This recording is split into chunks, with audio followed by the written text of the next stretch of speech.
योग की बातें तो हम सब करते हैं, लेकिन क्या आपको पता है कि योग की शुरुआत कब और कैसे हुई? भारत में आध्यात्मिक प्रकृति की बात करें तो हर किसी का एक ही लक्ष्य रहा है, मुक्ति।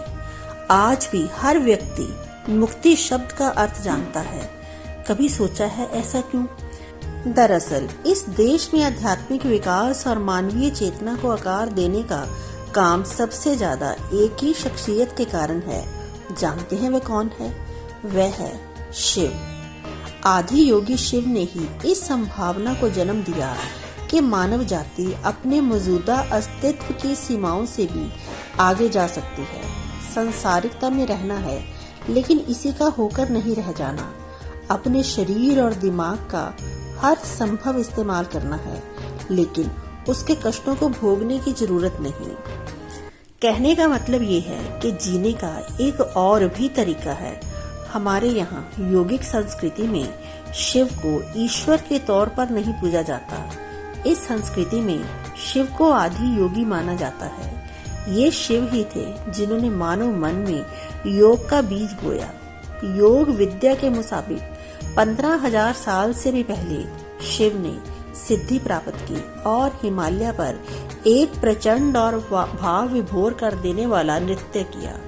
वे कुछ देर परमानंद में पागलों की तरह नृत्य करते रहे, फिर शांत होकर पूरी तरह से निश्चल हो गए। उसके इन अनोखे अनुभव के बारे में कोई नहीं जानता। आखिरकार लोगों की दिलचस्पी बढ़ी और इसे जानने को उत्सुक होकर धीरे धीरे लोग उनके पास पहुंचे, लेकिन उनके हाथ कुछ नहीं लगा, क्योंकि आदि योगी तो इन लोगों की मौजूदगी से पूरी तरह बेखबर थे। उन्हें ये पता ही नहीं चला कि उनके इर्द गिर्द क्या हो रहा है।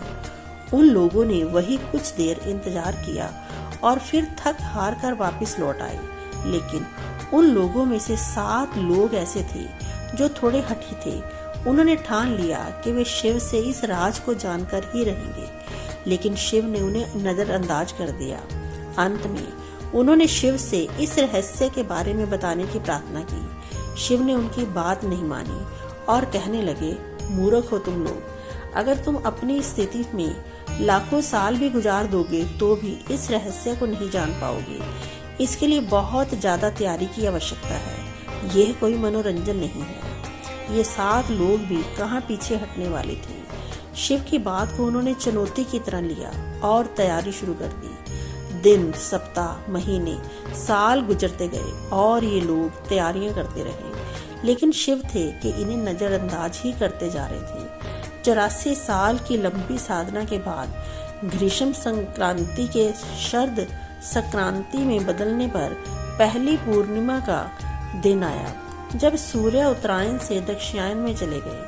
पूर्णिमा के इस दिन आदि योगी शिव ने इन 7 तपस्वियों को देखा तो पाया कि साधना करते करते वे इतने पक गए हैं कि ज्ञान हासिल करने के लिए तैयार हैं। अब उन्हें और नजरअंदाज नहीं किया जा सकता था।